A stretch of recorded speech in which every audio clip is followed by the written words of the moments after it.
வணக்கம். All India radio, Chennai.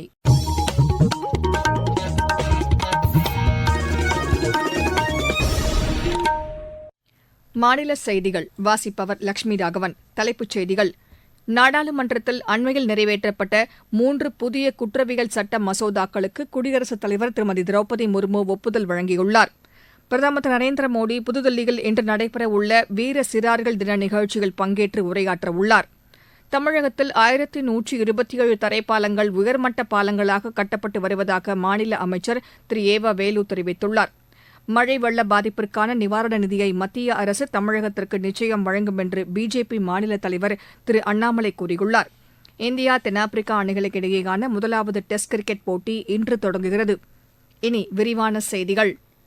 புதுதில்லியில் இன்று நடைபெறவுள்ள வீர சிறார்கள் தின நிகழ்ச்சியில் பிரதமர் திரு நரேந்திர மோடி பங்கேற்று உரையாற்றவுள்ளார். பாரத் மண்டபத்தில் நடைபெறவுள்ள இந்த நிகழ்ச்சியின் ஒரு பகுதியாக இளையோர்களின் அணிவகுப்பையும் பிரதமர் கொடியசைத்து தொடங்கி வைக்கவுள்ளார்.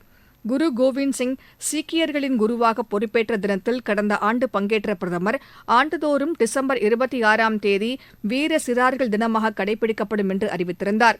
சீக்கிய மத குருக்களில் ஒருவரான குரு கோவிந்த் சிங்கின் மகன்களான ஷாகிப் ஜாதாஸ் பாபா, ஃபட்டே சிங் ஆகியோரின் தியாகத்தை குறிக்கும் வகையில் இந்த தினம் கடைபிடிக்கப்படுகிறது. இந்நாளை முன்னிட்டு நாடு முழுவதிலும் உள்ள பள்ளிகளில் இந்த சிறார்களின் வீரத்தை இக்கால குழந்தைகள் அறிந்து கொள்ளும் வகையில் புகைப்பட கண்காட்சிக்கும் அவர்கள் குறித்த திரைப்பட காட்சிக்கும் ஏற்பாடுகள் செய்யப்பட்டுள்ளன. நாடாளுமன்றத்தில் அண்மையில் நிறைவேற்றப்பட்ட 3 புதிய குற்றவியல் சட்ட மசோதாக்களுக்கு குடியரசுத் தலைவர் திருமதி திரௌபதி முர்மு ஒப்புதல் வழங்கியுள்ளார். பழைய குற்றவியல் சட்டங்களை மறுசீரமைக்கும் வகையில் இந்த மசோதாக்களை மத்திய அரசு கொண்டு வந்தது.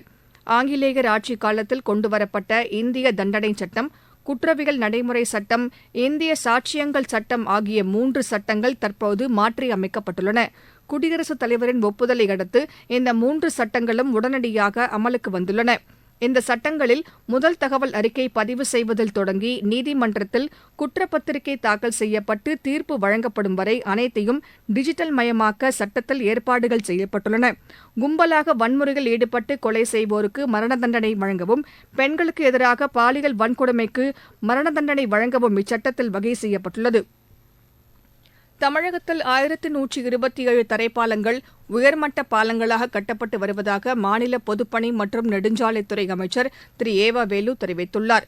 தூத்துக்குடி மாவட்டத்தில் மழை வெள்ளத்தால் பாதிக்கப்பட்ட சாலைகளையும் பாலங்களையும் நேற்று ஆய்வு செய்த பின்னர் செய்தியாளர்களிடம் பேசிய அவர், திருநெல்வேலி, தூத்துக்குடி, தென்காசி, விருதுநகர், கன்னியாகுமரி ஆகிய மாவட்டங்களில் 100க்கும் மேற்பட்ட பாலங்கள் மற்றும் சாலைகள் சேதமடைந்துள்ளதாக கூறினார்.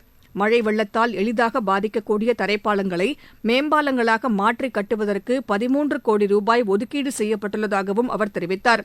திருநெல்வேலி, தென்காசி, தூத்துக்குடி, கன்னியாகுமரி மாவட்டங்களில் சாலைகள் மற்றும் பாலங்களை நிரந்தரமாக சீரமைக்க திட்ட மதிப்பீடு தயார் செய்யப்பட்டு 3 தினங்களுக்குள் தெரிவிக்குமாறு நெடுஞ்சாலைத்துறையிடம் கேட்டுக் கொள்ளப்பட்டுள்ளதாகவும் அமைச்சர் கூறினார். மழை வெள்ள பாதிப்பிற்கான நிவாரண நிதியை மத்திய அரசு தமிழகத்திற்கு நிச்சயம் வழங்கும் என்று பிஜேபி மாநில தலைவர் திரு அண்ணாமலை கூறியுள்ளார்.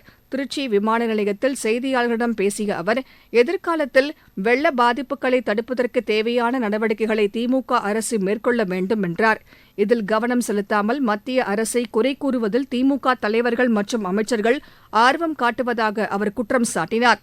கனமழை தொடர்பான முன்னெச்சரிக்கை வழங்கப்பட்ட போதிலும் அதனை எதிர்கொள்வதற்கு தேவையான நடவடிக்கைகளை தமிழக அரசு மேற்கொள்ளவில்லை என்றும் திரு அண்ணாமலை குறை கூறினார். நீங்கள் கேட்டுக்கொண்டிருப்பது ஆல் இண்டியா ரேடியோவின் மாநில செய்தி அறிக்கை.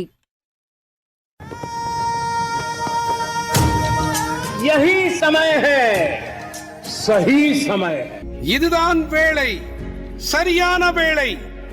ஒவ்வொரு தேசத்தின் வளர்ச்சி பயணத்தின் போதும் தேசம் முன்வந்து புதிய உறுதிப்பாடுகளோடு முன்னேற்ற பாதையிலே பயணிக்கக்கூடிய அற்புதமான ஒரு வேளையும் பிறக்கும்.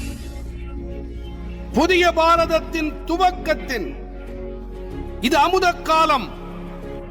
இதுவே கோடானு கோடி நாட்டு மக்களுடைய உறுதிப்பாடாகும். அமுத காலம் 25 ஆண்டுகளுக்கு ஆனது.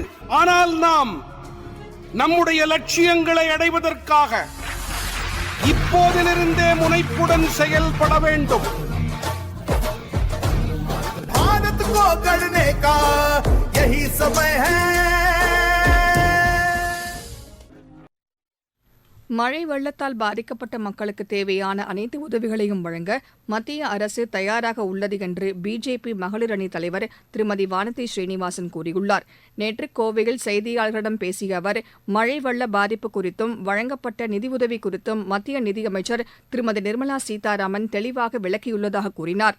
மத்திய அரசு மீது தேவையில்லாமல் பழி போடுவதே மாநில அரசின் வாடிக்கையாக உள்ளது என்றும் அவர் குற்றம் சாட்டினார். இப்பிரச்சினையை அரசியலாக்காமல் மக்களின் குறைகளை களையும் பணிகளில் மாநில அரசு ஈடுபட வேண்டும் என்றும் திருமதி வானதி ஸ்ரீனிவாசன் கேட்டுக் கொண்டார். நாடு முழுவதும் மேற்கொள்ளப்பட்டு வரும் நமது லட்சியம் வளர்ச்சியடைந்த பாரதம் யாத்திரை பொதுமக்களிடையே பெரும் வரவேற்பை பெற்றுள்ளது. மத்திய அரசின் திட்டங்கள் குறித்து விழிப்புணர்வை ஏற்படுத்துவதோடு விடுபட்ட பயனாளிகளுக்கு திட்டங்கள் சென்றடைவதை உறுதி செய்யும் நோக்கில் இந்த யாத்திரை நடத்தப்பட்டு வருகிறது. இதன் ஒரு பகுதியாக மதுரை மாவட்டம் கொடிமங்கலம் மற்றும் ஆலத்தூர் கிராமங்களில் நேற்று இந்த யாத்திரை நடைபெற்றது. இதில் அரசு சேவைகளின் தொழில்நுட்ப பயன்பாட்டின் பலன்கள் குறித்து பொதுமக்களிடம் எடுத்துரைக்கப்பட்டதாக ஆயுஷ்மான் பாரத் திட்ட மாநில பொறுப்பாளரும் மற்றும் ட்ரோன் இயக்குபவரும் எமது செய்தியாளரிடம் தெரிவித்தனர். ஆயுஷ்மான் பாரத் 5 லட்சம் ரூபாய் வரைக்கும் இலவசமா மருத்துவ காப்பீடு வழங்குறோம். இந்த மருத்துவ காப்பீடு பாத்தீங்கன்னா நம்ம ஆல் ஓவர் இந்தியால 23,000 ஹாஸ்பிட்டல் கவர் ஆகுது. இந்த 23,000 ஹாஸ்பிட்டல்ல நீங்க ஃப்ரீயா 5 லட்சம் ரூபாய் வரைக்கும் இலவச மருத்துவ சிகிச்சை பெறலாம். இதுல நீங்க பயன்பெறணும்னா இந்த முகாம்லயே நீங்க அதுக்கான கார்டுகளை நீங்க பெற்றுக்கொள்ளலாம். இதை கொண்டு வரதுக்கு ஆதார் கார்டு அல்லது ஸ்மார்ட் கார்டு இதை கொண்டுட்டு நீங்க பதிஞ்சுக்கலாம். ஃபார்மர்ஸ் நார்மலா டேங்க்ல அடிக்கிற போக்க 10 டேங்க் 12 டேங்க் அடிக்கிறாங்க. ஆனா இதுல பாத்தீங்கன்னா ஒரு டேங்க் 1 ஏக்கருக்கு அடிச்சாலே போதும். இதுல வெறும் 4 நிமிஷத்துல 1 ஏக்கர் அடிச்சு முடிச்சிடும். இதனால ஃபார்மர்ஸ்க்கு என்ன யூஸ்னா, அதாவது எந்த டிசிஷனும் அவங்களுக்கு வராது. நார்மலா மருந்து வாங்குறது 100 ml வாங்குறாங்கடா ட்ரோன் மூலியமா அடிக்கிறதுனால 50 ml வாங்கினா போதும். மருந்தோட காஸ்டும் கம்மியாகுது, நேரமும் மிச்சமாகுது, அடிக்கிற கூலியும் கம்மியாகுது. தமிழகத்தின் ஒரு சில பகுதிகளில் அடுத்த சில தினங்களுக்கு மழைக்கு வாய்ப்பு இருப்பதாக சென்னை வானிலை ஆய்வு மைய இயக்குநர் திரு செந்தாமரை கண்ணன் தெரிவித்துள்ளார். எமது செய்தியாளரிடம் பேசுகையில் அவர் இவ்வாறு கூறினார். கிழக்கு திசை காற்றின் வேக மாறுபாடு காரணமாக தமிழகம், புதுவை மற்றும் காரைக்கால் பகுதிகளில் அடுத்த 3 நாட்களுக்கு ஓரிரு இடங்களில் லேசானது முதல் மிதமான வரை மழைக்கு வாய்ப்புள்ளது. சென்னை மற்றும் புறநகர் பகுதிகளை பொறுத்தவரை அடுத்த 2 நாட்களுக்கு வானம் ஓரளவு மேகமூட்டத்துடன் காணப்படும். நகரின் ஒரு சில பகுதிகளில் லேசானது முதல் மிதமான வரை மழைக்கு வாய்ப்புள்ளது. மீனவர்களுக்கான எச்சரிக்கையை பொறுத்தவரை 29ஆம் தேதி வரை குமரிக்கடல் பகுதிகளிலும் 28ஆம் தேதி தெற்கு வங்கக்கடலின் மத்திய பகுதிகளிலும் சூறாவளி காற்று வீச வாய்ப்புள்ளதால் மேற்கண்ட நாட்களில் மீனவர்கள் இப்பகுதிகளுக்கு செல்ல வேண்டாம் என்று அறிவுறுத்தப்படுகிறார்கள். இருவரி செய்திகள். வெளியுறவுத்துறை அமைச்சர் டாக்டர் எஸ் ஜெய்சங்கர் 5 நாள் அரசுமுறை பயணமாக ரஷ்ய தலைநகர் மாஸ்கோ சென்றடைந்தார். இந்தோனேஷியாவின் சுலாவேசி தீவில் ஆலை ஒன்றில் ஏற்பட்ட வெடிவிபத்தில் 13 தொழிலாளர்கள் உயிரிழந்தனர், 12க்கும் மேற்பட்டோர் காயமடைந்தனர். காசாவில் தற்போதைக்கு போர் நிறுத்தத்திற்கு வாய்ப்பு இல்லை என்று இஸ்ரேல் பிரதமர் திரு பெஞ்சமின் நெத்தன்யாகு தெரிவித்துள்ளார். ஜம்மு காஷ்மீரில் கடந்த வாரம் ராணுவ வாகனங்கள் மீது தீவிரவாதிகள் தாக்குதல் மேற்கொண்ட இடத்தை ராணுவ தளபதி ஜெனரல் மனோஜ் பாண்டே நேற்று நேரில் ஆய்வு செய்தார். உலக முதலீட்டாளர்கள் மாநாட்டை முன்னிட்டு ஓசூர் சிப்காட் வளாகத்தில் இன்று மாநில உணவு மற்றும் பொது விநியோகத்துறை சார்பில் சிறப்பு கருத்தரங்கம் நடைபெறவுள்ளது.